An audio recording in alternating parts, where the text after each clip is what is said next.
고원은 끔찍하게 찢겨진 살점, 피가 많이 묻은 것을 뜻하고 데코는 장식, 문양, 표면의 화려함을 떠올리게 하잖아요. 서로 다른 온도의 단어들이 한 덩어리로 붙어 있으니 관객 입장에서는 처음부터 약간 긴장하게 됩니다. 그런데 장파는 그 긴장을 피하지 않고 끝까지 끌고 가요. 전시장에 들어서자마자 이런 생각이 들었습니다. 사람의 몸, 특히 여성의 몸이 이렇게까지 낯설게 표현되면 우리는 그걸 어떻게 봐야 할까요? 삼청동 국제갤러리에서 열리고 있는 장파 작가 개인전 고어 데코는 제 생각에 그 질문에서 시작되는 전시라고 느꼈어요. 보통 전시는 첫인상이 긍정적인 감탄사로 표현되는 경우가 많은데요. 이 전시는 조금 다릅니다. 화면이 화려하고 장식적이기도 한데 마음이 편하게 정리되지 않아요. 시선이 멈추고 한 번 더 보게 되고 내 감상 습관이 어디에서 작동하는지 스스로 점검하게 됩니다. 제목부터 묘하죠. 고어는 끔찍하게 찢겨진 살점, 피가 많이 묻은 것을 뜻하고 데코는 장식, 문양, 표면의 화려함을 떠올리게 하잖아요. 서로 다른 온도의 단어들이 한 덩어리로 붙어 있으니 관객 입장에서는 처음부터 약간 긴장하게 됩니다. 그런데 장파는 그 긴장을 피하지 않고 끝까지 끌고 가요. 그래서 이 전시를 보고 있으면 이미지의 강도만으로 설명할 수 없는 종류의 감각이 생겨요. 내가 지금 불편한 건 이미지의 표현이 강해서일까? 아니면 내가 믿고 있던 보기 좋은 방식이 흔들려서일까? 라는 질문이 자연스럽게 따라옵니다. 장파 작가에 대한 정보를 알면 전시가 더 선명해집니다. 장파는 회화라는 매체가 오랫동안 만들어온 정상적인 보는 법을 꾸준히 의심해온 작가예요. 특히 젠더가 개입된 시각 언어, 그러니까 누가 누구를 어떻게 보도록 학습시켜왔는지, 여성의 몸과 감각이 어떤 방식으로 이미지 속에서 규정되고 소비되어 왔는지 같은 문제를 끈질기게 건드립니다. 그래서 장파의 작업은 관객에게 그냥 보세요라고 말하기보다 지금 보고 계신 방식이 정말 자연스러운가요? 라고 되묻는 느낌이죠.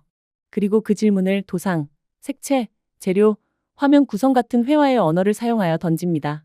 이번 국제갤러리 전시는 2개의 전시관을 사용하면서 그 질문을 동선 안에 입체적으로 배치해 두었습니다. K1에 들어가면 내용보다 먼저 형태가 시선을 잡습니다. 거꾸로 매달린 삼각형 형태의 캔버스, 십자가 형태의 캔버스 같은 요소들이 눈에 들어오는데요. 단순히 캔버스 모양이 특이하네요로 끝나지 않습니다. 삼각형이라는 도형은 우리가 오랫동안 안정, 질서, 이성 같은 이미지로 받아들여온 상징이잖아요. 그런데 그 삼각형이 뒤집혀 걸려 있으면 눈이 먼저 질문을 던지고 몸이 반응합니다. 왜 이걸 뒤집었지? 하고요. 관객이 편한 관람 모드에서 살짝 비켜나오는 순간이 생깁니다. 십자가 형태의 작품에서도 비슷한 일이 일어납니다. 십자가라는 상징은 보통 멀찍이 떨어진 관념처럼 남아있기 쉬운데 여기서는 이미지와 장식의 문법 때문에 상징이 갑자기 물질처럼 느껴지는 순간이 생겨요. 상징이 안전한 자리에서 빠져나와 몸의 세계로 내려오는 감각이랄까요. 그래서 전시장 공기가 조금 낯설고 어색해집니다. 관객이 거리를 두고 감상하기가 쉽게 허락되지 않는 쪽으로요. K1 2층으로 올라가면 해골 도상이 등장하기도 합니다. 그런데 저는 여기서 장파의 선택이 더 흥미롭다고 느꼈습니다. 보통 해골이 화면에 있으면 그게 중심이 되기 쉽잖아요. 그런데 장파의 화면에서는 배경의 색과 장식성이 굉장히 강하게 치고 올라옵니다. 그래서 중심 형상과 배경 사이에 위계가 흐려지고 관객의 시선도 자꾸 분산됩니다. 내가 지금 뭘 봐야 하지? 라는 질문이 생기는데요. 저는 그 질문이 이 전시에서 굉장히 중요하다고 봅니다. 화면이 관객을 친절하게 정리해주지 않거든요.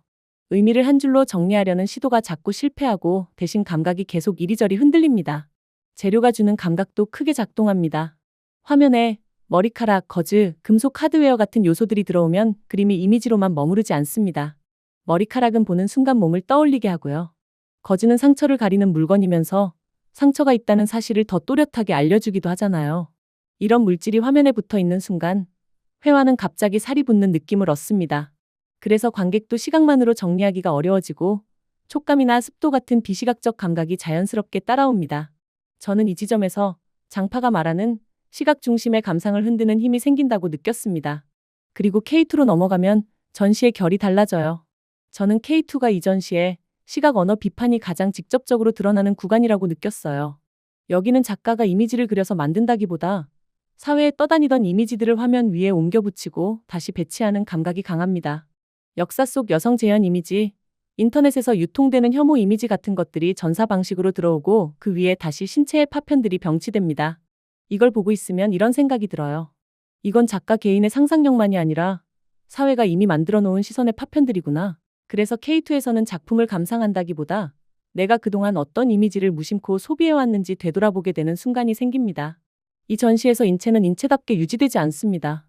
오히려 몸은 기호처럼 분해되고 뒤집히고 재조립됩니다. 그래서 관객은 익숙한 인물화의 감상법으로 들어가기 어렵습니다. 이건 사람이다라고 말하는 순간에도 화면은 자꾸 다른 방식으로 읽히기를 요구합니다. 저는 이게 장파 작업의 핵심 중 하나라고 생각해요. 몸을 재현하는 방식 자체가 이미 권력과 시선의 역사와 연결되어 있다는 사실을 회화의 형식으로 보여주는 거죠. 색채는 특히 분홍이나 파스텔 톤이 등장하는데요. 이 색이 부드럽고 따뜻하다는 느낌으로 정리되지 않습니다. 오히려 분홍이 화면에서 점점 과잉으로 올라올수록 공기가 묘해져요. 분홍이 여성성과 연결되어 소비되어 온 문화적 기억이 자연스럽게 떠오르면서 이 색이 누구를 어떤 방식으로 규정해왔지? 라는 질문이 따라옵니다. 화면은 화려한데 마음이 편하지 않은 이유가 여기에서 생깁니다. 장식의 쾌감이 올라오려는 순간 그 쾌감이 어떤 규율 위에 세워져 있었는지도 함께 떠오르니까요. 그래서 저는 고어 데코가 호불호가 갈릴 수밖에 없다고 봅니다. 어떤 분들은 거부감이 먼저 올 수도 있고요. 어떤 분들은 동시대 회화가 던질 수 있는 강한 질문으로 읽히실 수도 있습니다. 다만 이 엇갈림이 우연히 생기는 반응이라기보다 전시가 애초에 관객의 취향과 윤리를 동시에 건드리는 구조를 갖고 있다는 쪽이 더 가까워 보였습니다. 편하게 감상하는 길을 열어두기보다는 관객이 멈추고 생각하게 되는 지점을 여러 번 만들어 놓거든요. 장파의 고어 데코는 그로테스크한 이미지를 강하게 제시하는 전시로만 남지 않습니다.